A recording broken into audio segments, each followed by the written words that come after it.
morning to everybody and welcome to the special session organized by ENEA on the role of cooperation. This session is really full of speakers, but we want to respect the timing, so I'll ask each speaker to be within 20 minutes, and I apologize in advance to break the presentation if it is so long.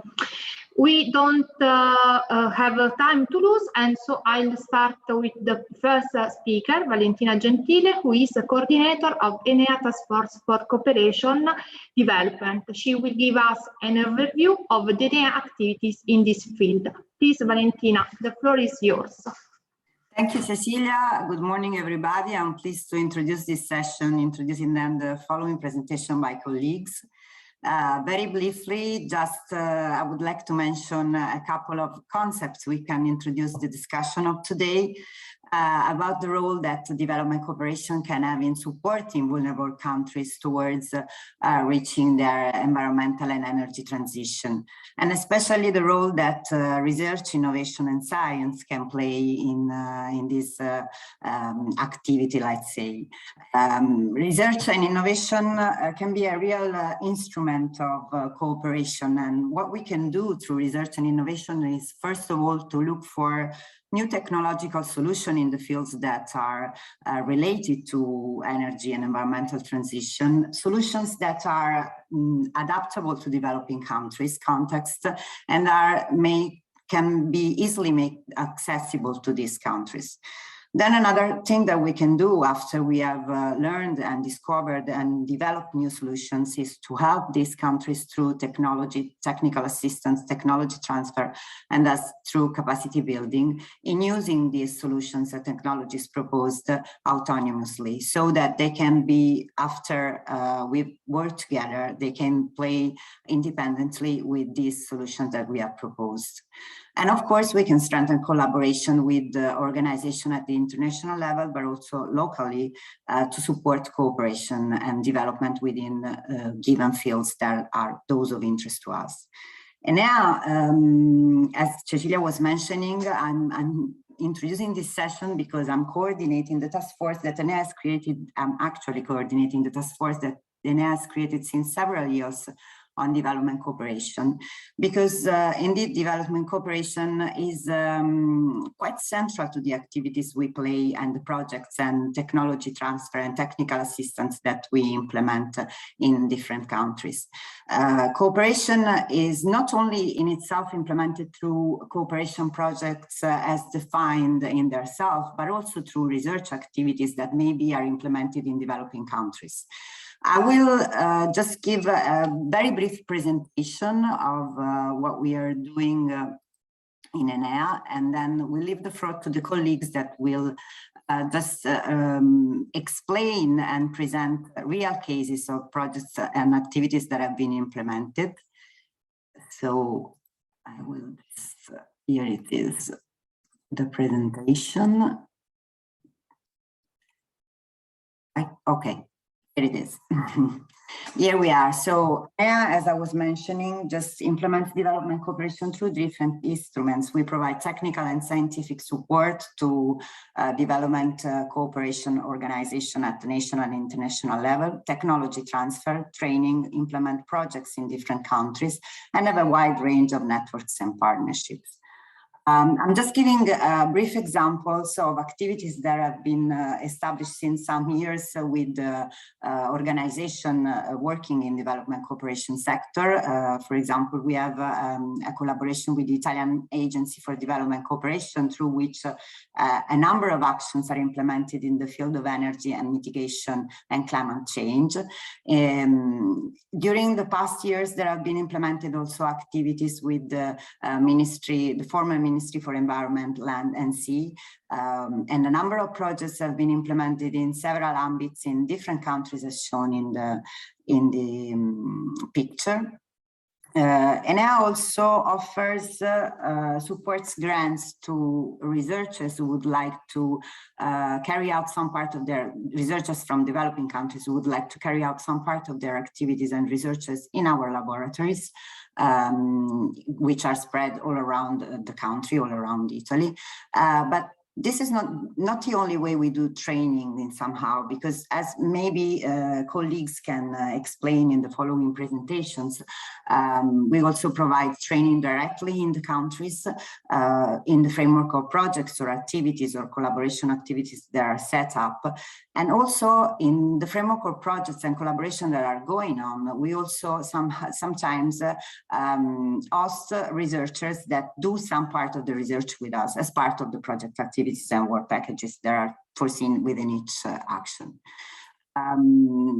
This is just a really selection of examples also of the networks and partnership we're working with the UN agencies, but also international organizations and NGOs operating in the framework of development countries, development cooperation, sorry.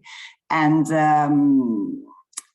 we do have created an open source instrument which is available through our website that allows a really easy search of what we are doing in development cooperation and in developing countries.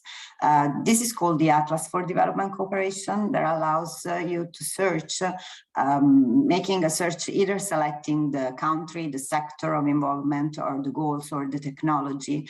And it just shows what's going on, what has been implemented, and it can help to understand how an organization like ours can really support the implementation of technologies, innovative technologies, actions, technical assistance within developing countries. The interesting thing of the Atlas, as it is conceived, is that it, for each technology you're looking for, or for each sector you're looking for, it just shows you concrete example of what has been done by ENEA. And this is a really interesting instrument we have. That can be also an instrument for potential partners or organizations looking for partnership with us to see what has already been done in the fields that are of interest. Of course, then in the main instrument we have to implement development cooperation action in the sectors that are of our intervention is through projects. We have, as mentioned, a number of projects that are going on and that have been implemented in the past in very different countries. I'm not showing you any example because colleagues will be doing this during the following presentation. So I'm just reporting here what's going to be presented by colleagues. And this is just a link of contacts and also the way you can find this information.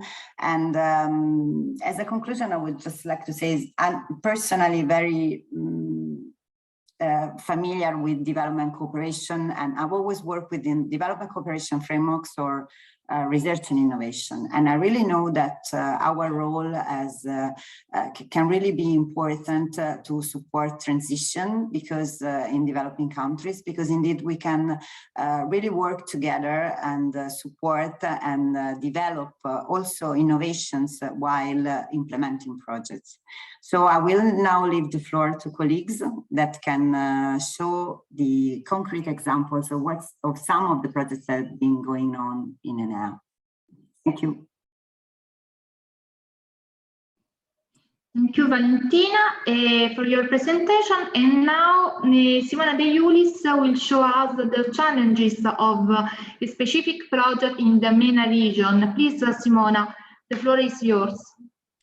Good, thanks, Cecilia, and good morning to everyone, or good evening. I don't know, it depends on which part of the world you are. I will share my screen, so we will start. Please, Cecilia, if there's something, tell me if everything is fine. Yes. Okay, thank you. I want to, as Valentina just introduced, I want to share the last almost 10 years experience that we have in carrying on such kind of collaborative project, I must say, not just for a cooperation project.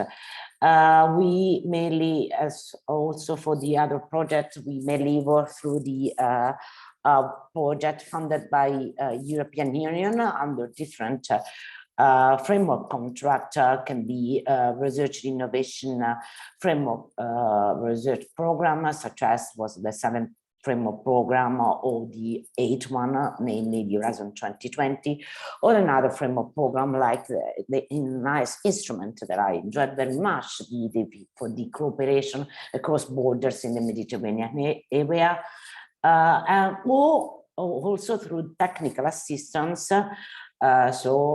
directly through answer to specific call of tenders or through a grant process. I want to share some main, we don't have, one day, so just main what we thought that was very important from the results of this activity.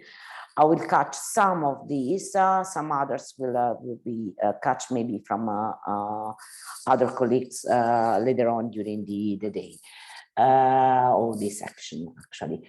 I want to start from the first, from the kind of project of through tender or through grant process, capacity building transfer of knowledge project, such as paving the way, the first project, the first experience that we had in those countries.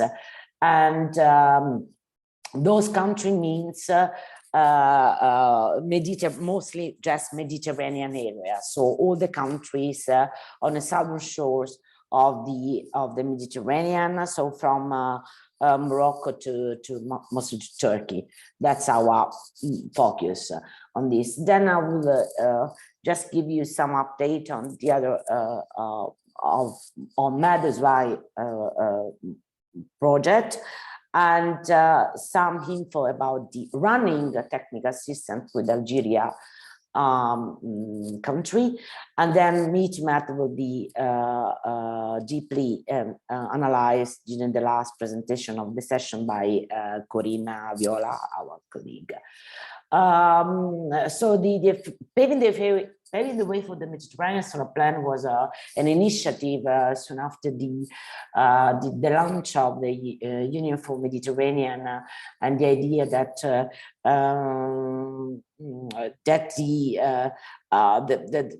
the country in the southern shore of Mediterranean can supply energy to the northern shores. So this was the paradigm that maybe is not sustainable anymore. Now we are moving through this. Maybe they can supply hydrogen, but that's another story. Anyway, this was a starting point for a strong cooperation in the area. And this was the first technical assistance to understand if it was possible or not to start with this. And the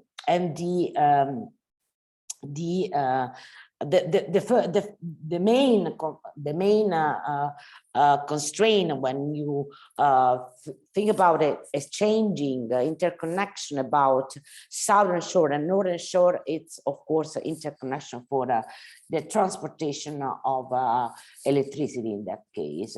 So the key leading of this kind of project were the transmission system operators, and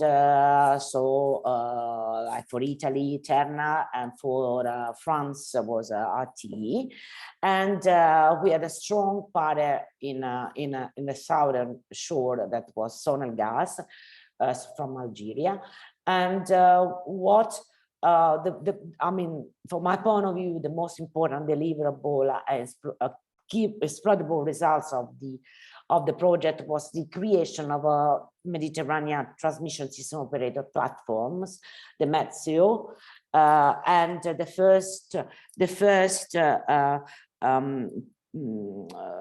version of the master plan for the Mediterranean electricity interconnection.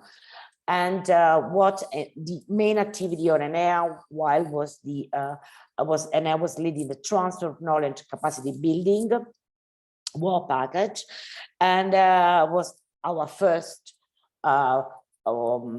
forced experience on this. So we really went on the ground and see what were missing.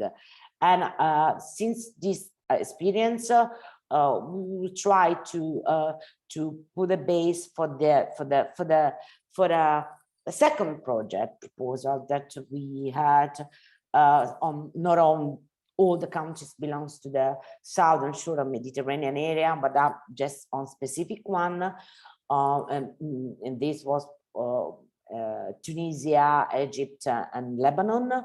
And what we have done within this project that is called MAD as well, mostly was providing a really capacity building program that was composed by several technical visit meetings in those countries, workshops, seminars with governmental institutions, but also with ministry, with industrial players, and with banks, and study tours in our lab in the northern countries, and training of trainers. So we try to export the training framework according to international standards. That was very successful, and so this is what has been done carefully through after we have performed SWOT analysis to analyze the barriers in those countries for to prevent a distributed solar energy development. And what we saw mostly that they were missing, of course, certification procedures for testing technologies, specific infrastructures and lab for qualified or testing, but also qualified personnel along the entire value chain of solar energy production. So this was really successful, and that's why we thought that we would like to replicate this. And so we tried to do this in the Algeria through the technical assistance that is running. I cannot anticipate all the results because it's still a running project. But in this case, since it was not a collaborative, it's not a collaborative project, but it's technical assistance. It's a bit difficult, and also politically the situation is different. Also, the pandemic is not helping. So, but that's what we are trying to do, and we are facing some troubles, mostly on the harmonization of a policy or regulatory framework. This is the main troubles that we are facing. While we go back to the very good experience that we have for projects mostly on collaborative research and innovation project to building up technological infrastructures in Egypt, in Morocco, or in 4 different small pilot plants in 4 different countries in the Mediterranean area. Of course, it's the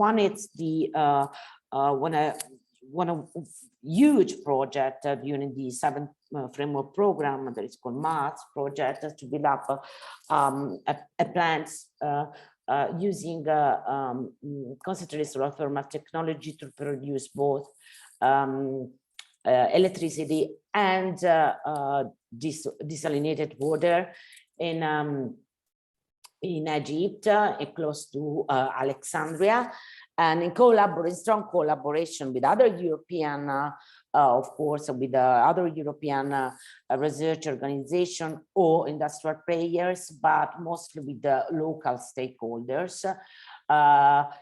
This is I mean, it's 1 megawatt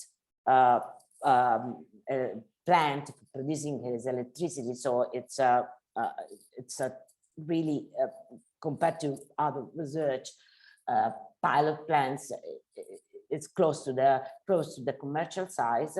So what you need is an extensive work on with locals for also the ground preparation, or also to providing some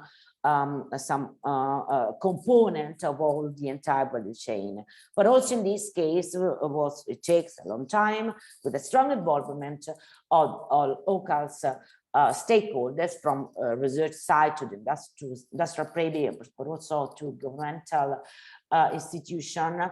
We had a very good experience, and we also, as we said before, we offer a stronger capacity building program, mainly on training the people, the operators that have to manage such kind of plants, and we were hosting also people here in Italy to train these people that have to operate this plant. Also, this is so it was very nice and successful. The same, we had to build as small as a plant in for a different country in the Med area like Cyprus, so Italy, Egypt, and Jordan. This was also in this case producing power and in this case cooling and heating for the integration in the building. So it was a small scale system, and with the aim of replicate this on key public buildings such as university, hospital, schools, so to have a good example of the benefits of the impact of the technology on locals mostly. Then also another example of building a plant was in Morocco, pretty similar of what we had before, also in a smaller size, in Egypt that I showed you before. Just want to show the difference between the other one in Egypt and this. This is, we see a strong commitment of national institution to build up in 10 years 2 big test platforms, for one devoted to the research and innovation buildings, and the other one completely for the solar energy technologies, the thermal photovoltaics and concentrated solar thermals, and with a strong collaboration with the university and local stakeholders, for industrial stakeholders. This is what we are observing in Morocco, with the strong commitments also from governmental layer. So what we realize after these 10 years of experience, that for sure to try to remove these barriers to really deploy the solar technology in the southern shore of Mediterranean, it's that we need for sure harmonized policy and regulations, regulatory framework. Of course, common standards, of course, qualified certified products, certified competencies, research and innovation technological infrastructures, local stakeholders engagement, project financing, because that sometimes is a component that is missing, and maybe in the future also good impact investing, but this is most related when we have donors. So what we are observing, that it's the harmonized policy regulation is very tough. It's very tough. It depends on local, of course, governments and decision. what we are working a lot on, that what are in the slide I put on light blue. Try to also do a capacity building program on project financing. So what I put is that enough? No, we need a really strong commitment from local authorities. They itself, they need to believe that the strong deployment of solar energy in their countries, it's really a key enabler for their social and economic development. When there is this, they will maybe will strong and will implement this commitment. So what we are observing this mainly is in Tunisia now, in Morocco. We would like to see also in the other country due to the huge potential of deployment of this technology. Thank you. Thank you, Simona. And now let's take a little trip to Lesotho with Massimo Disidoro. Massimo, where are you going to tell us about Lesotho? The floor is yours. Okay. Can you hear me? Yes, yes. Okay. Thank you, Cecilia. Let me share the screen.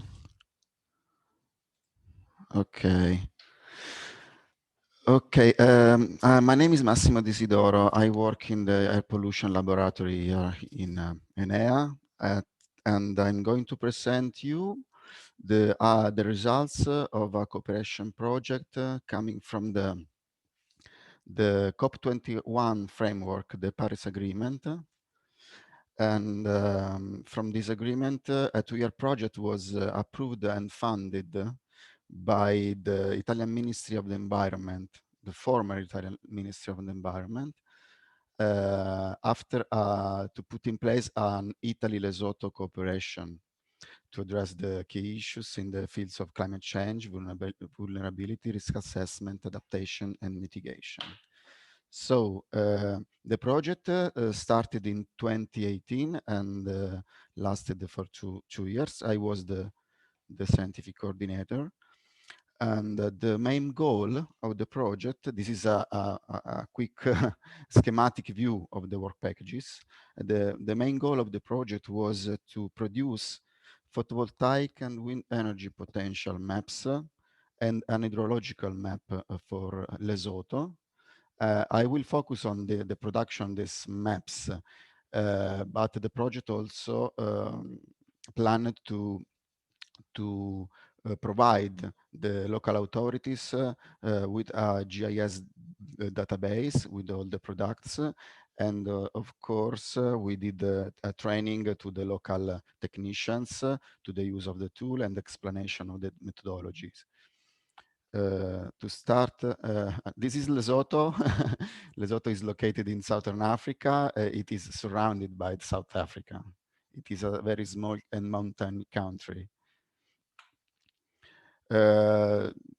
Going to the production of wind and photovoltaic energy, this is the tool we used to do that.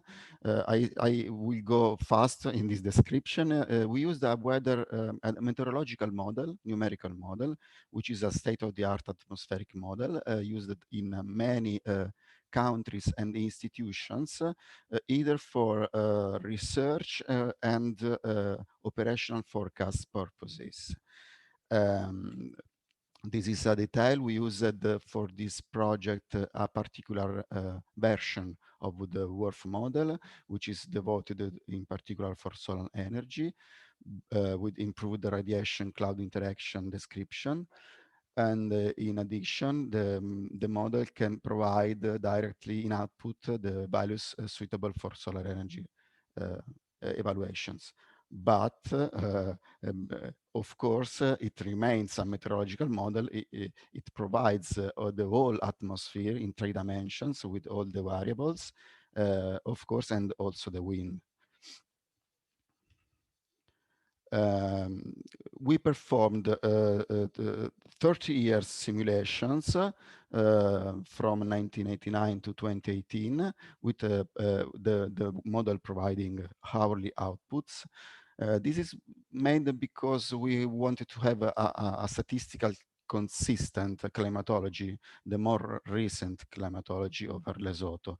To do a high resolution zoom over the country, the model must have nested domains. You see here the domains with the orography as seen by the model, with the outer domain at 15 kilometers resolution, an inner domain at 3 kilometers resolution, and then the target domain at 1 kilometer horizontal resolution over Lesotho. Okay, I'm going to describe the photovoltaic energy estimation. We did it using the model hourly outputs of the 30 years period. You see in red the outputs provided by the model, and the formulas used to derive the global solar radiation on a tilted surface. We did also an optimization of the beta inclination to maximize the production. And I skip this formula. For every hour, we computed the global energy, but also we computed the real power output of photovoltaic modules, considering of hypothetical model, silicon model, the energy conversion efficiency. So it is also depending on the weather and temperature as well. So from the hourly outputs of the model, we computed these two quantities, the global solar radiation and the photovoltaic power at 1 kilometer resolution. And starting with hourly values of these quantities, we computed also annual accumulated values for every year, and some statistics also as well, such as average, minimum, maximum, and standard deviation over the 30-year period. This is a result of the global solar tilt radiation. To the left, you see the average field, the minimum and the maximum, together with the standard deviation in the right bottom corner in kilowatt hour per square meter. This is the same, but for the photovoltaic power, considering the efficiency of the hypothetical panels. This is expressed in kilowatt hour per kilowatt peak. Concerning the wind energy, of course, starting from the wind speed provided by the model, we computed the wind power density in watt per square meter, which is the energy provided by the wind. Okay, and then given a power curve of an hypothetical commercial wind turbine, we computed also turbine energy production and turbine capacity factor. Quickly to say that wind power density is depending mainly on the cubic power of wind velocity. Okay, and we computed it from the hourly values of the WRF model for over the 30-year period. This is the result we have for wind power density at different heights above the ground. You see here in watts per square meter. And in the next slide, I show you the energy produced by some commercial turbines. These are some different models of Vesta manufacturer turbines. And in the top side, you see the turbine energy output. And in the bottom, for the same turbines, you can see the capacity factors over the 30-year period. And for a particular turbine, which was the more suitable for Lesotho climatology and the territory, you see here the capacity factor average over the 30 years, the minimum and the maximum with the standard deviation. Okay. Finally, the last one was the hydrological map. It was produced, derived by using some state-of-the-art geoprocessing tools such as the QGIS, GRASS, SAGA, and TAUDEM. Okay, with a basic input which was the digital elevation model, the DEM. This is the procedure the colleague used to derive a 10-meter resolution DEM from the contour elevation lines. I skipped the details in this case.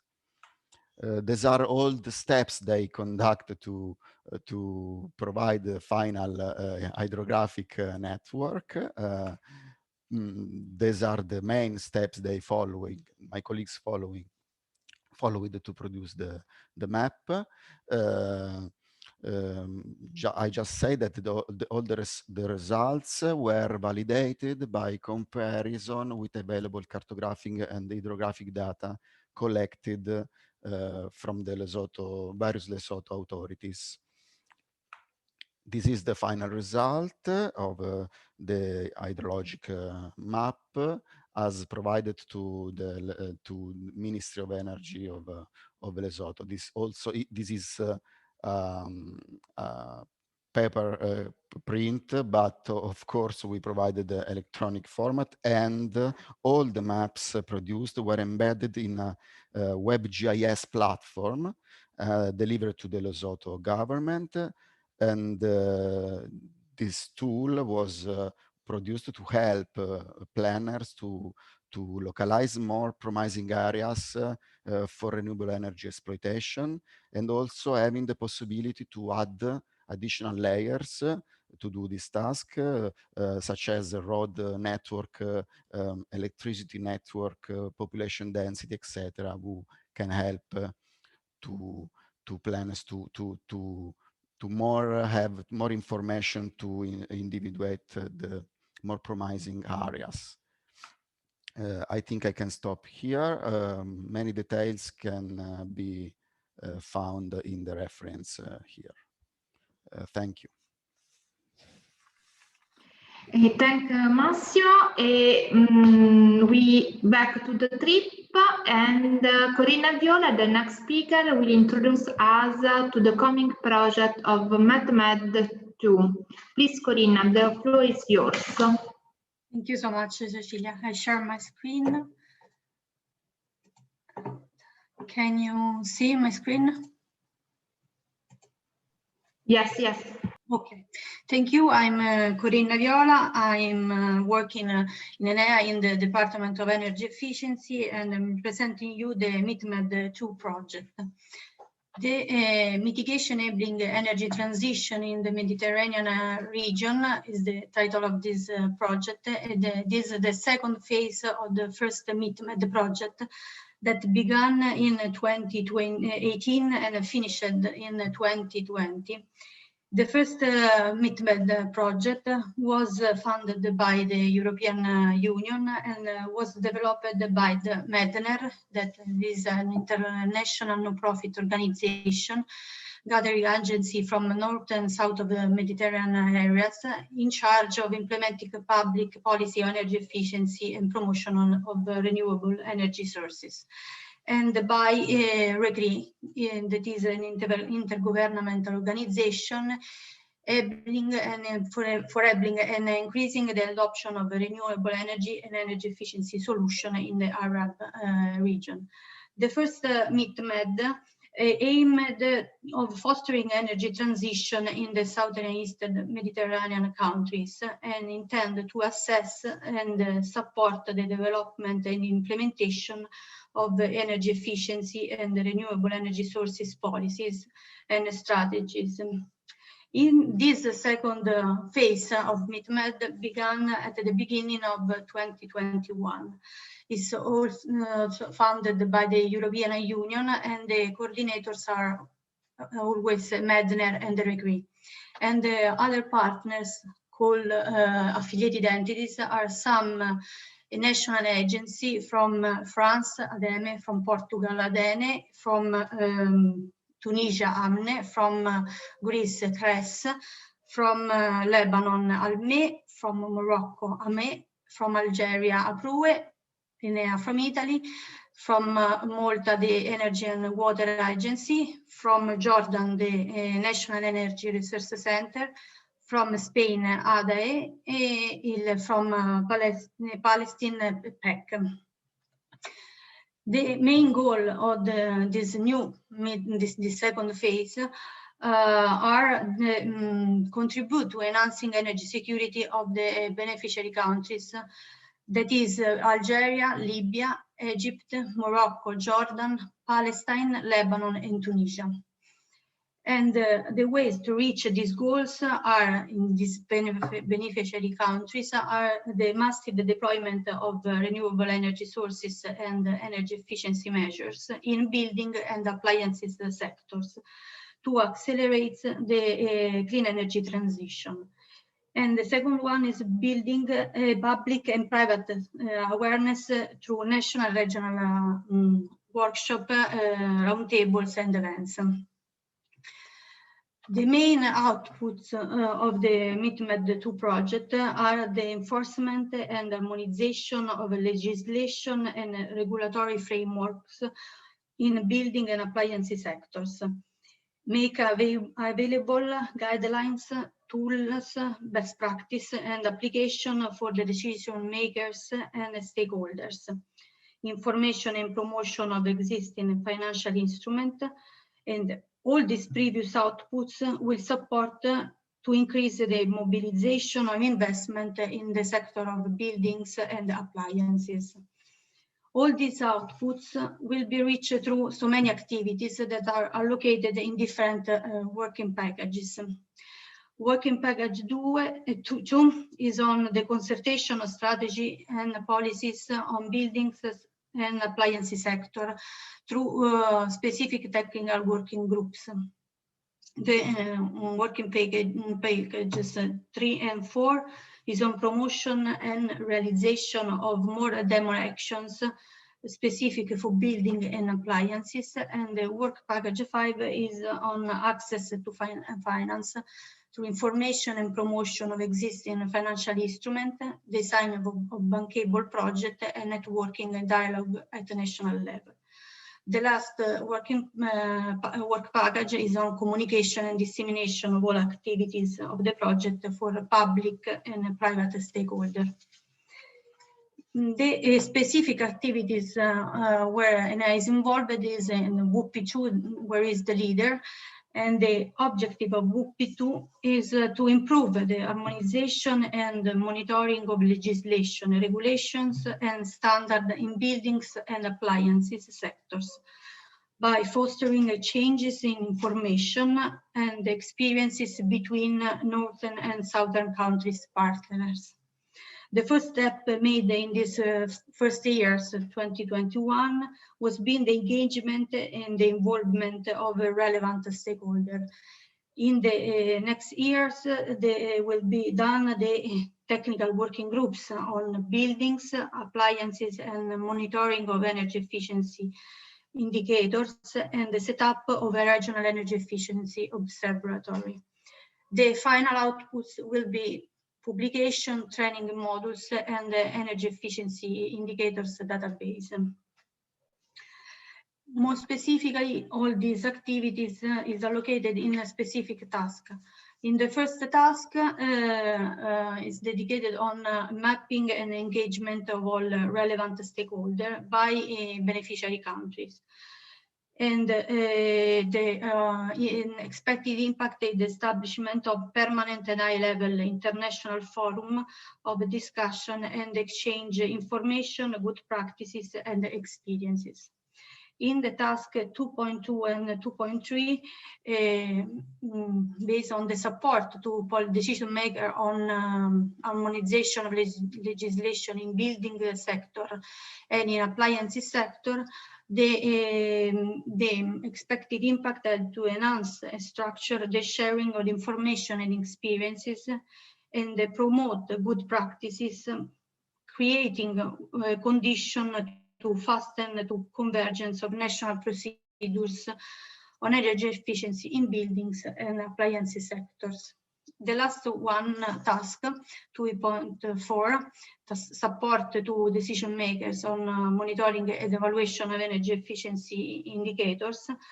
Each country in this task, each country will develop and manage a national monitoring system for evaluated energy efficiency policy impact and energy saving calculation, in particular for building and appliances.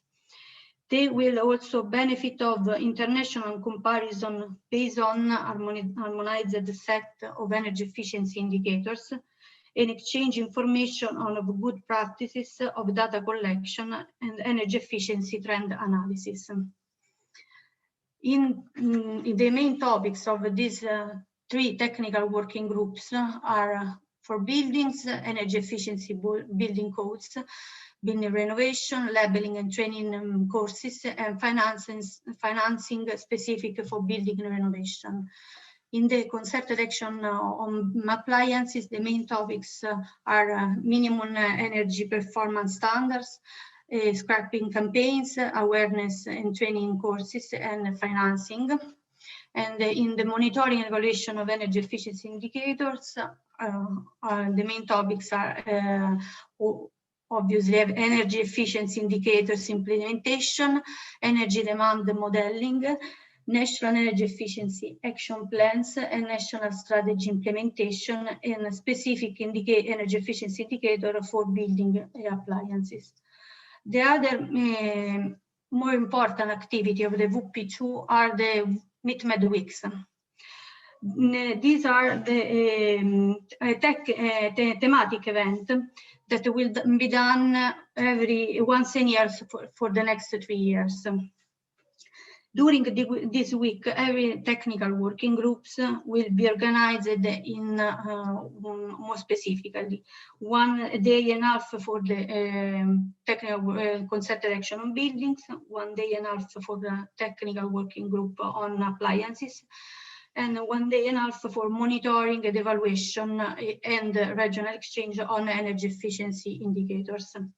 In addition, there is 1 day for Mediterranean Sustainable Energy Investment Forum. These activities is a part of WP5 task 5.1.2 that Enea is the task leader. The MITMED weeks aim to mobilize and engage national stakeholders, local authorities, private sector operators at regional and local level in order to disseminate good practices in building appliances sector, facilitate the development and the replication of energy efficiency measures. In addition, foster the deployment of energy efficiency sources and increase public awareness, and obviously the investments in these sectors. This MITMED weeks is an ideal place for a high-level policy dialogue where policymakers and the most relevant stakeholders will convene to exchange experiences and discuss the next step for the decarbonization of the region. The second task where Enea is the task leader is task 3.4 on implementation of a set of tools for energy management in public school buildings. This task aims to develop an integrated strategy for Southern and Eastern Mediterranean countries that support public authorities for the deep energy renovation of public schools by providing innovative web tools and training courses. It builds upon Enea's experience in some European funded projects as T-Schools, Interreg Med, and Feed Schools, with a specific web tool created in these two projects. So the activities of this task are a territorial analysis and selection of public building, school buildings, energy audit of these selected school buildings, testing and validation of a pre-audit web tool. development of this web tool is based on the previous tool that I mentioned, and this new web tool will improve through the integration of renewable energy, energy storage, and energy management system solutions. And this tool will be translated in Arabic languages also. After the development of this tool, the tool will be deployed through training modules, preparation, study visit, and training courses in Italy and in some countries of the Southern Mediterranean. The last task where ENEA is involved is task 512 on financing energy efficiency in building, more specifically in the organization of the MED Sustainable Energy Investment Forum. This task is in close cooperation with the WP2 activities.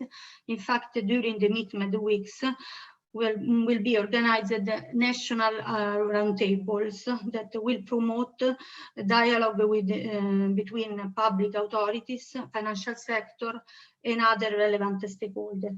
The goal of this national roundtable is to facilitate the dialogue between all these stakeholders, to identify barriers and single out the enabling condition and necessary changes in the national legal frameworks. From my side, it's okay. Thank you so much. And Cecilia, the floor is yours. Thank you, Corinna. And now we have just the last presentation is mine. Sorry.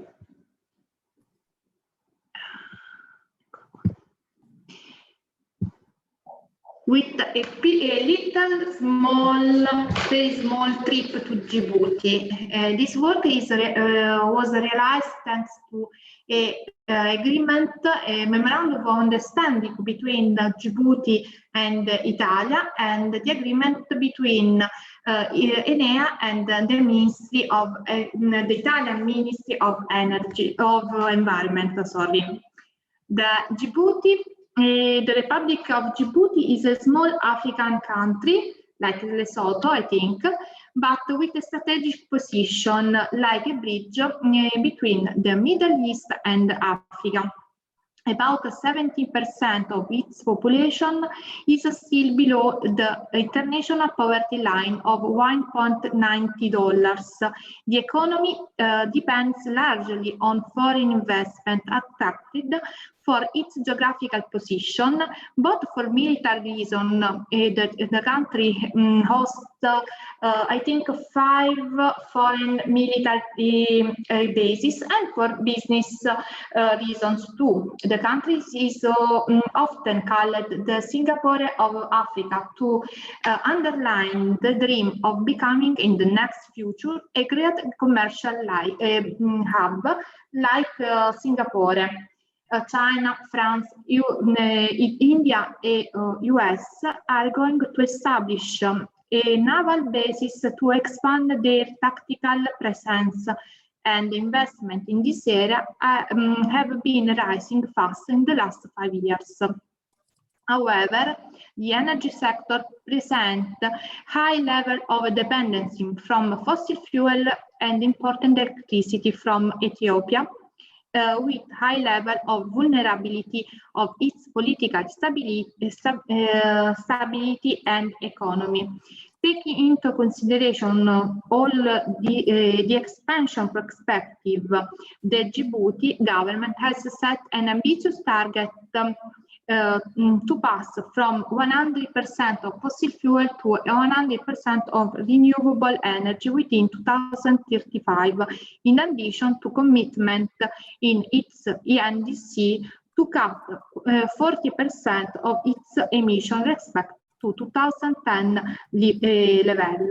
The energy sector is characterized by high level of dependency on imported fossil fuel, which expose the national budget to oil uncertainty and vulnerability. and fluctuation in consideration of oil price, international oil price, and at the same time on the hydropower from Ethiopia, which cover around 65–70% of national needs, thanks to the only electricity interconnection network, exposing Djibouti to seasonal rainfall. In this way, the energy sector is exposed to the future increasing variability of climate change, but also to the rise of Ethiopian domestic energy demand. The lack of energy infrastructure is reflected in the poor access to energy, both in rural and urban area, with only just 39% of people in the urban area who have a permanent connection to the grid. The existing power infrastructure in Djibouti urgently needs to be modernized and upgraded, since voltage fluctuation, spike, blackout, and other disruptions have a significant impact on industrial, commercial, and residential sector, while the demand for modern electricity service is increasing with the development of services, social services, school, hospital, and commercial activities. Taking into consideration to all these aspects, the development expectation linked to the strong international interest and investment, the increased demand for energy, expected development of population, and more generally the development expectation of the country's economy, it is clear that guarantee access to security and availability of energy are fundamental for the development of Djibouti. So the country needs to explore, develop, and manage the potential renewable energy, and at the same time to find solutions to reduce the dependency on fluctuation of the international energy market. The government of Djibouti affirmed urgently to develop geothermal, wind, and solar energy in order to support economic, environment, and social goals in its Vision 2035 long-term development plan. In addition to bet on renewable energy, permit to cut the emission in line with its voluntary contribution presented to Paris, to the COP of Paris.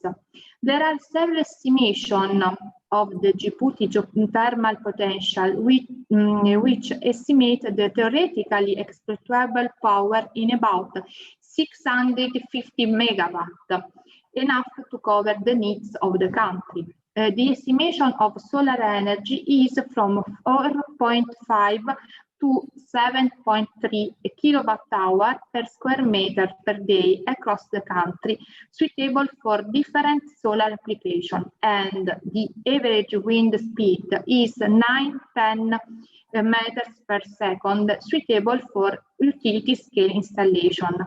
Djibouti could potentially develop a diversified portfolio of renewable energy to cover its full estimated needs by 2035 and beyond, but not all the potential is really economically and technically exploitable.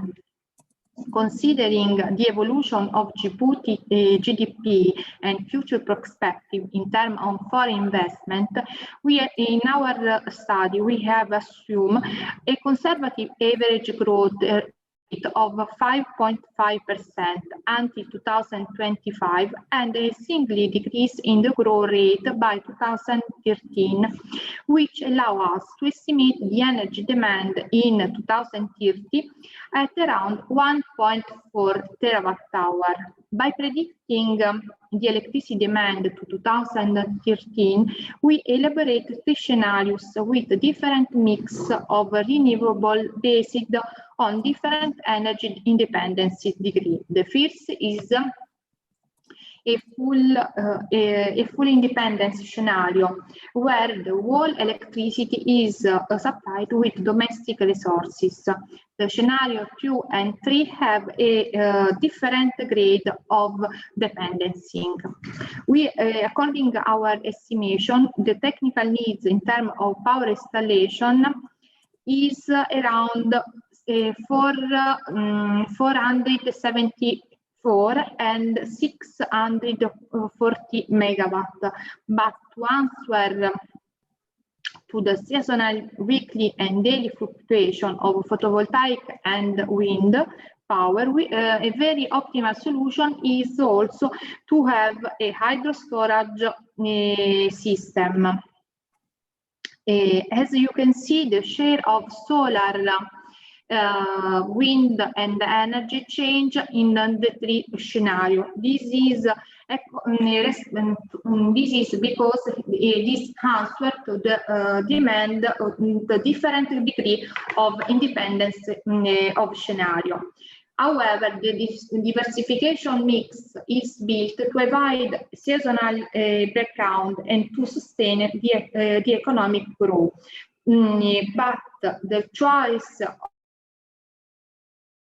energy strategy, the future energy strategy in Djibouti is a policy issue that is out of the scope of our work. And I think I have finished. I hope it's clear. Now we are in time, so if there is some question, please.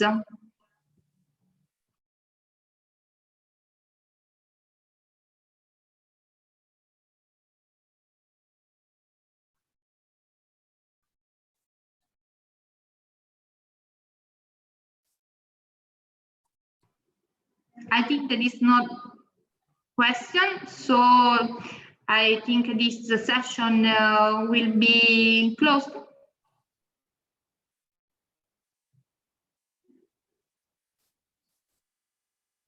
Yes. Yes, thank you everyone for your attention and every time. Thank you to all. Thank Bye. you. Bye. Thanks. Bye. Thank you. Bye. Bye.